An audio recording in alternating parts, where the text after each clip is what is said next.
Hello and welcome to another tutorial. This one's another one from the vellum series.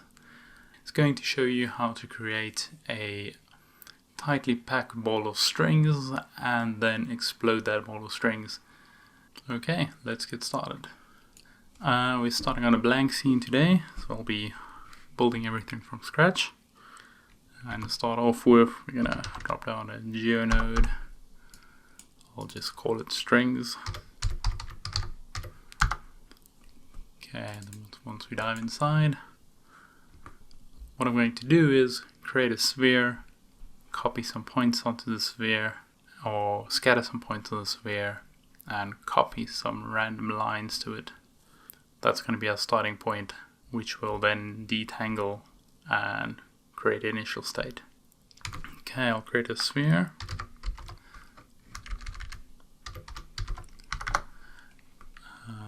I'll set it to polygon and give it a frequency of around 6 just so it's a bit smoother and has some more detail. And I'll scatter some points. And this will control how many strings we have. In the one in the video there's 200 strings. I'm just going to make it 100 for this one just so it runs a little bit faster. Not that it's too slow. Okay, next we'll create a line, so I'll drop down a line sub, and that can have 6 points, so fairly low divisions, and then I'm going to add some noise to that. With the, I'm going to use the attribute noise sub. I'm really getting a lot of mileage out of this node, finding it really useful addition compared to having to create your own noise in VOPs and Vex the whole time. So it jumped a bit off center. To fix that, just turn on center noise, so it scales it between -1 and 1. That's looking a bit better. And then what I want to do is just play with this element size a bit. So I'll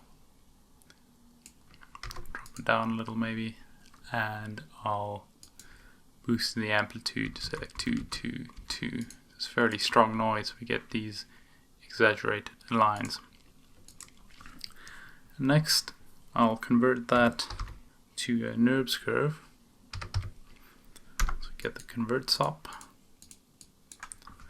And the reason I'm doing this is to create a smooth higher res line. So I'll create NURBS so you get a nice smooth line. At the moment it's still just the 6 points though, and from there I'll do a resample, and this is going to give us the detailed curve we need to do the vellum simulation. I'll drop it to 0.05, so you get a nice amount of coverage. There is about 48 segments on there, and that's about what I want. Okay, so that's a single line, and you can copy that to the points. Get a copy to points node, stick it on there, and then copy. And that's not looking too bad, but they're all looking exactly the same. And to give them random variations, we're going to need to do that in a for loop, and also I want to initialize some attributes on the points, so let's do that. We'll get an attribute noise, attribute randomize, and this is just initializing some attributes first. I want to give it some random colors so we can see what's going on a bit, although that's very random, so let's make it something a bit more uniform. So I think I'll just go something like that and normalize it so they're all nice and bright.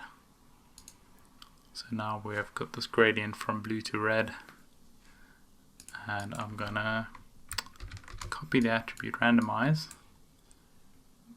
This time I'll change it to direction orientation, make it a vector 4, and then change this to orient. This is just to give our points random orientation. As you can see, it immediately gets picked up by the copy to points, which randomly orients all these points, or all these lines. Okay, and the other thing we're going to need before we turn this into a for loop is ID for the points. And I'm just going to use the enumerate to do that. Call the attribute ID and set it to points. Okay, next I'll get a for loop, and it's for each point. Enumerate goes in there, and copy points goes in there. And some of this I want to move into the loop, and it's going to be this whole section, because I want to vary the offset of the noise per point so that each line is unique. And to do that, I'll copy the for each and just change it to an input. On this side it's looping over every point, and on the other side it's just getting that line in each loop and running some operations on it. Then to add the offset, what we need to do is I'll just give this some number, multiply that number by a point expression, and the point expression is going to get this point ID from the current point. So it's going to look at this for each begin and get the ID and multiply the offset by that. So that's the point expression. So it's point, and first I need to point it to that for each begin. It's for each begin 1. Next thing it needs is I think it's the point number next, and it's going to be 0 because there's only one point being looped over at a time, so it's always going to be 0. Next thing is the attribute that I want, that's ID, and because this is the HScript point expression, it also needs a default value, and that's 0. Hit enter on that, and you can already see it's working. And I'm just going to copy this and paste it in my other offsets as well, just giving it a different number for each axis.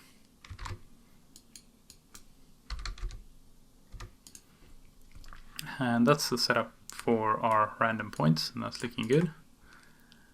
Next I want to initialize some values again. I didn't add a p scale, and could do it at this point, or could actually do it on the point as well.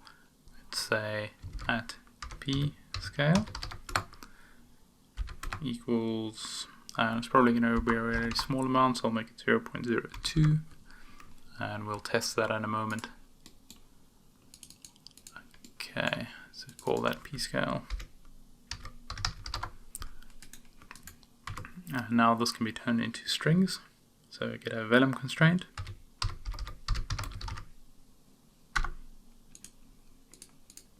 So we can make those string constraints, and I'll just change this to string. Okay, and get a dop network.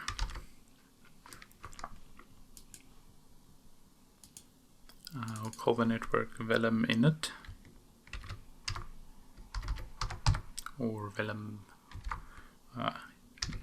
dop init for initial state. And I'm going to go ahead and plug the first two inputs into the first two inputs of the dop, just to access the initial state from there, because it's just easy to pull in the values that way. Inside the dop network, I'll get a vellum object, and a vellum solver,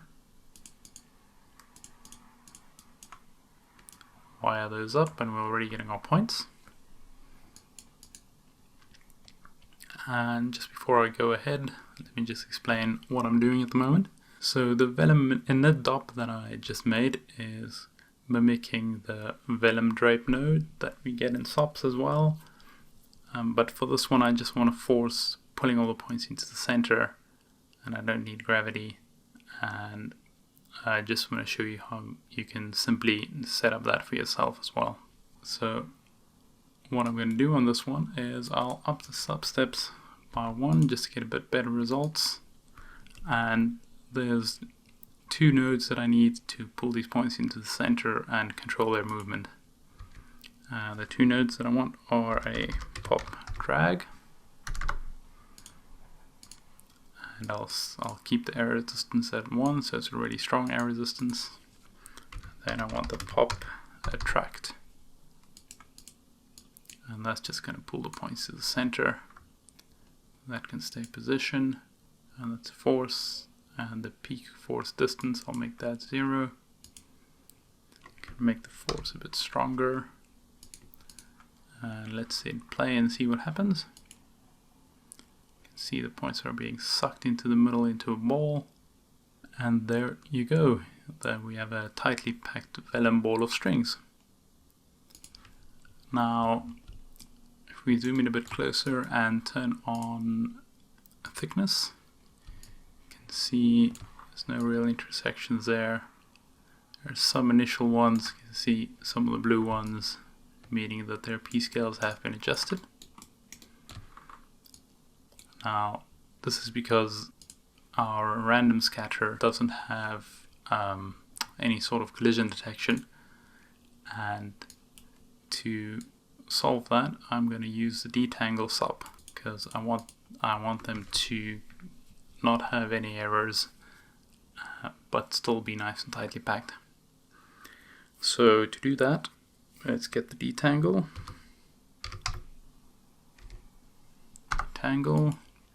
and we're also going to need a rest, because the detangle needs a rest position to work.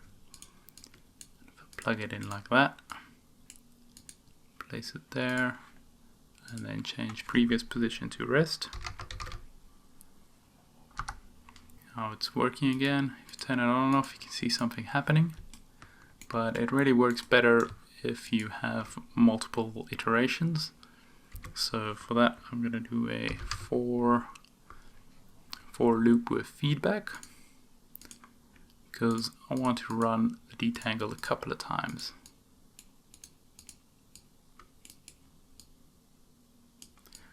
And I'm just going to give this for loop a different color. I like if I have multiple loops in a network to give them different colors to recognize them a bit easier. Okay, this loop is running 10 times. See if I turn it on and off the difference. I don't think there's many intersections, so 10 is probably enough. Let's see if I change the slider, not much is happening. It's solving those intersections fairly quickly. Go back into the simulation, play that again, and you can see it takes about,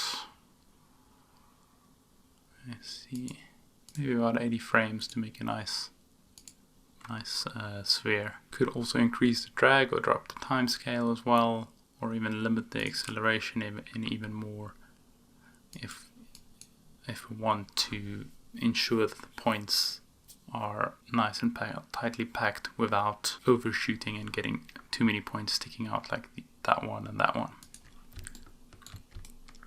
Zooming in, we can see they're all green now because there's no intersections initially, and that's good. That's exactly what we want. I'll go back out, and that's all we wanted from this initial dop. So what I'm going to do now is just get a time shift and just going to freeze it right after this one, and let's say delete that expression and just set it to frame 90. That'll freeze frame on that one. We still have a bunch of attributes on there that we don't need, because we want to clean up this geometry and use it as if it hasn't got any velocities or any attributes on it.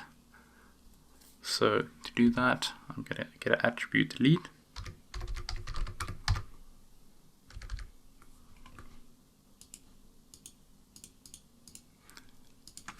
I'm just gonna star all of them to just delete everything. Then I'll go back to a point and I'll say I don't want to delete the p-scale, which is the little caret symbol and then p-scale, so I'll keep that. And then I also don't want to delete the color. Okay, let's go back to the beginning. And now we're ready to set up the actual vellum simulation. That will be our explosion. And maybe before we do that, let's just get a poly wire to test our geometry and see what it looks like. Put the poly wire on there, and it looks like a mess because we don't have the p-scale on there. So in the wire radius, this type add p-scale.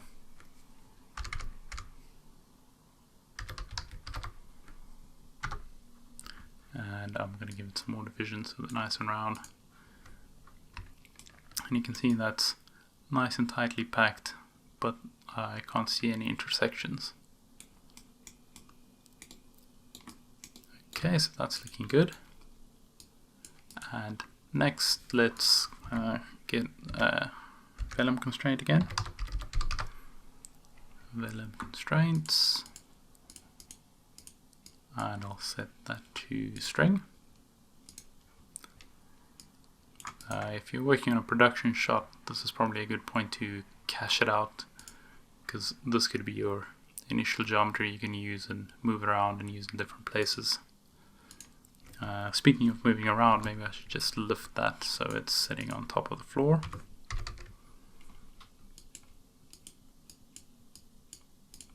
So I'll put a transform in there just before this vellum constraint, and I'll just move that up slightly. Okay, so that's our strings. I don't think we need to do anything else unless I'm missing something, so we can create another dot network. And I'm just going to copy from the other dot network. Detach those. Attach the string. And I'll dive inside that one. And get rid of the subtract. And add a ground plane.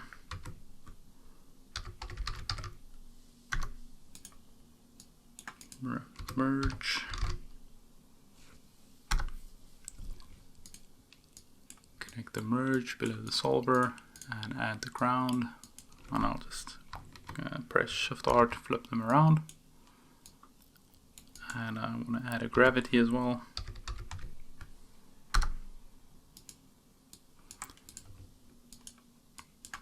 See, it is picking up some initial intersections on this one, which is a little bit surprising, but I think it was doing that on the other one as well.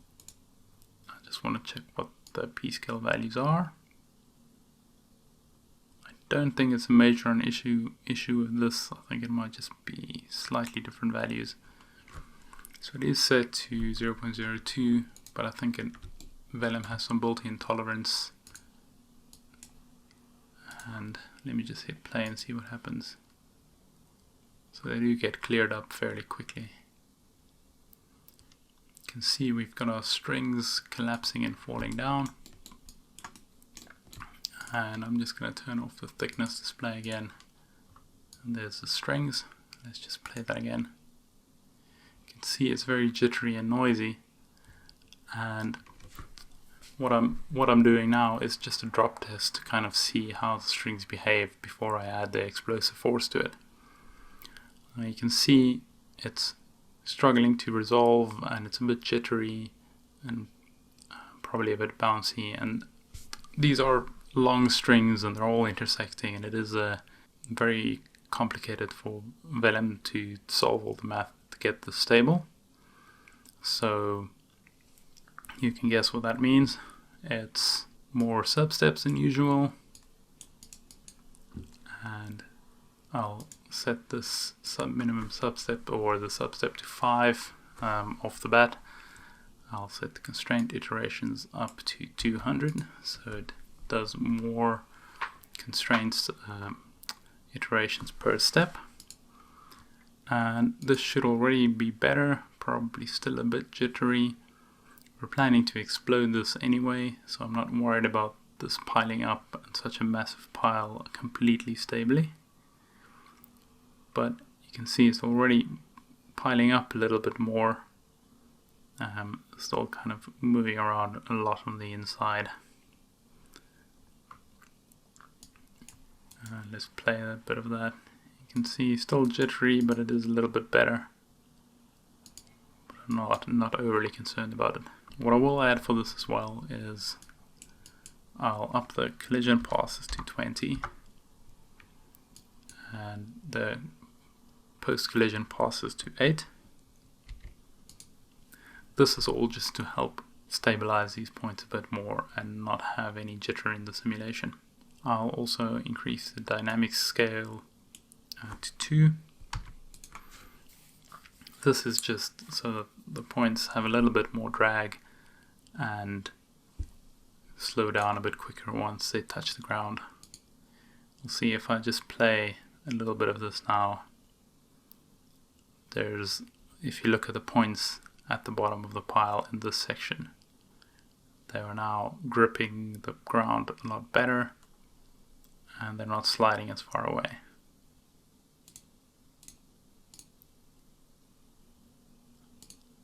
Okay,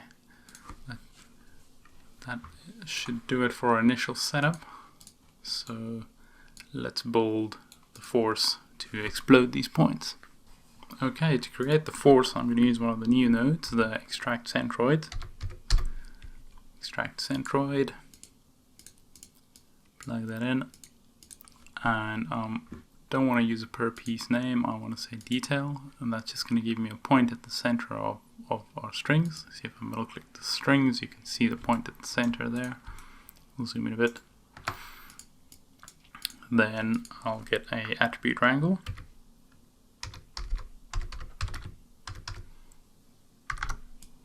And centroid goes into the second input and our geometry goes into the first input. To create the force, I'm going to subtract the position from the position of the centroid. So I'll create a vector called vel, and that's going to be equal to position, so that's at p minus the position from the second input, which is 0.1 at p, and that's going to be 0 because there is only one point and I want each point to look at 0.0. And just to test that that's working, I'm going to say v at v equals vel. And there we go. I hope you can see that on the video, but we've got vectors radiating out from the center of the strings. Now I'll add a float value to multiply that with so we can control the scaling of the force. Float scale.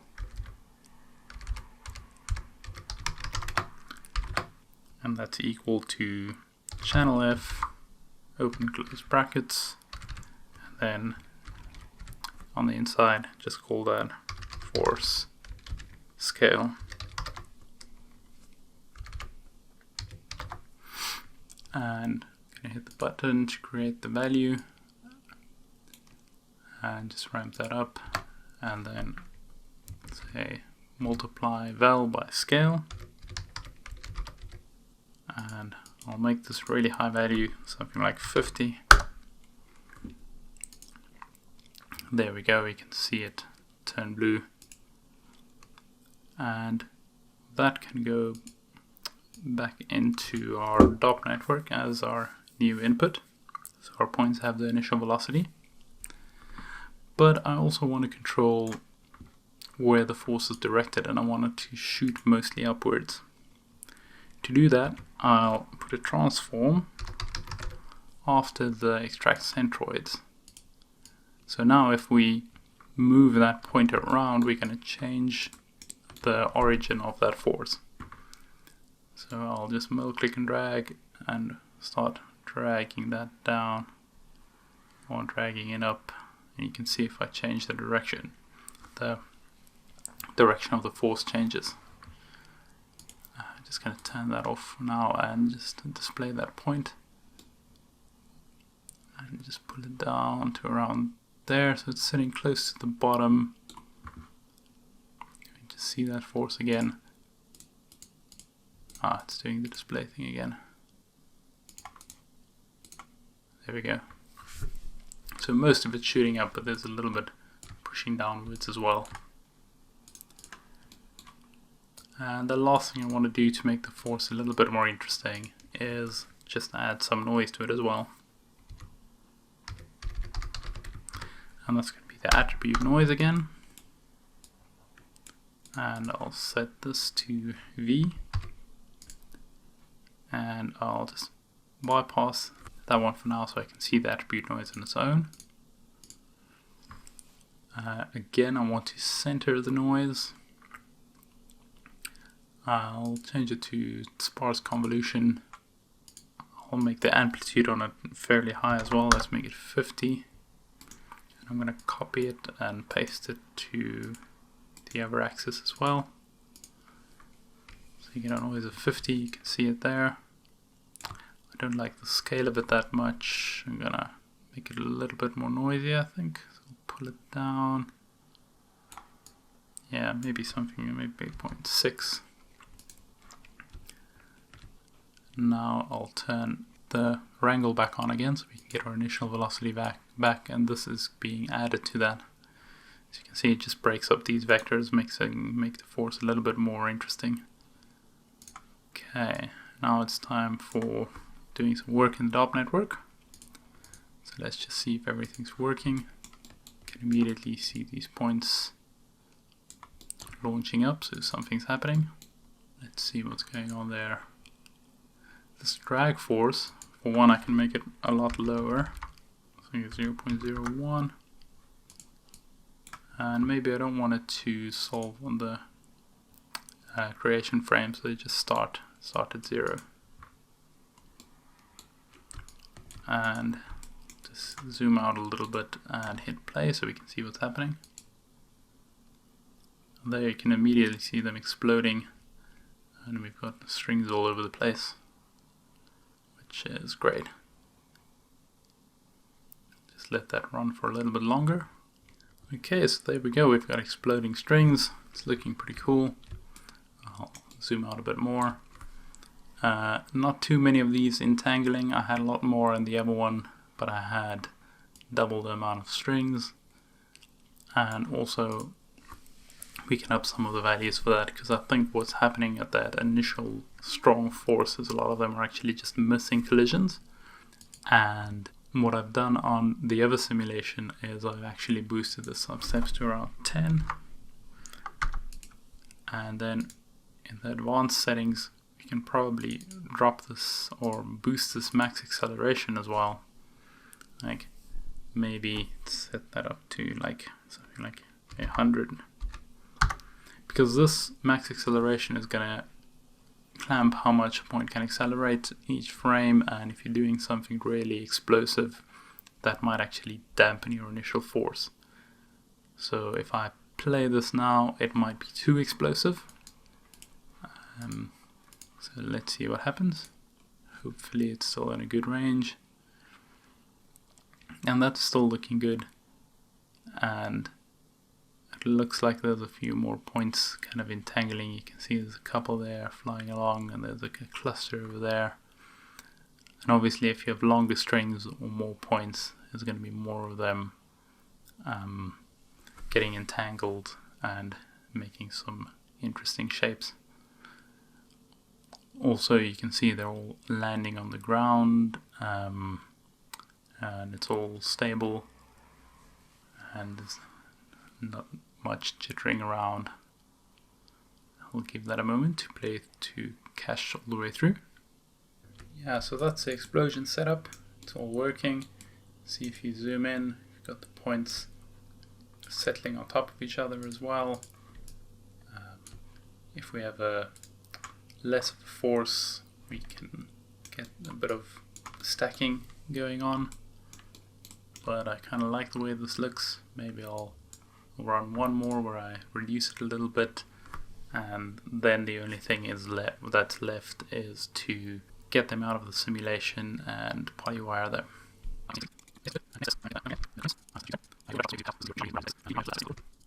Okay, just to satisfy my own curiosity, I ran another sim just halving the forces to 25 and 25, just to have them fall closer to each other and stack up a little bit in the center. Got those two interesting ones intertwining all the way till the end. And now I'll just bring that back into Sopland. I'll move this polywire down here, detach it, and I'll use the .io this time. And for .io I want to use the vellum dop, and I haven't actually renamed this. Let's call this vellum strings explode.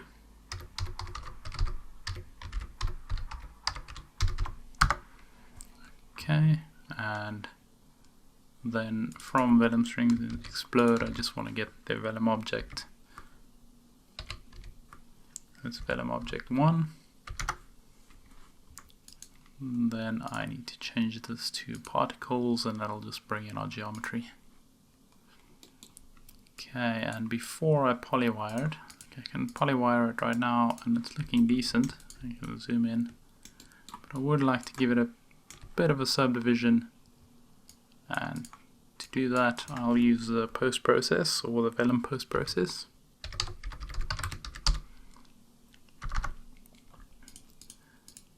And just wire that up in between the two, and I want to set it to Catmull-Clark subdivisions, and that just smooths out those curves. You can see if I turn it on and off, and I just want to see what they look like.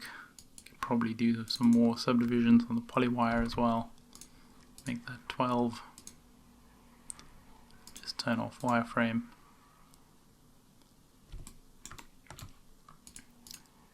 And it looks like I lost my cache in the simulation, which is a bit of a pain. I'm just going to run that again, and I just want to have a look at one of the frames where the strings are on the floor and just see what that looks like with the polywire. Okay, I think it's probably a good point to stop it.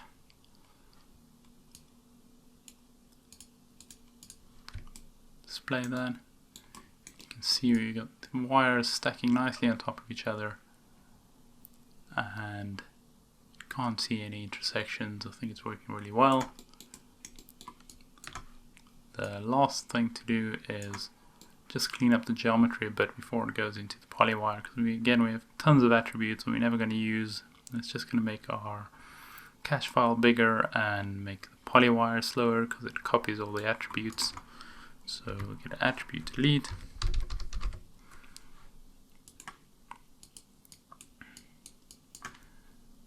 And again, just gonna delete everything, but then keep a couple of things. I'll keep the color, keep the velocity, and I'll keep the p-scale.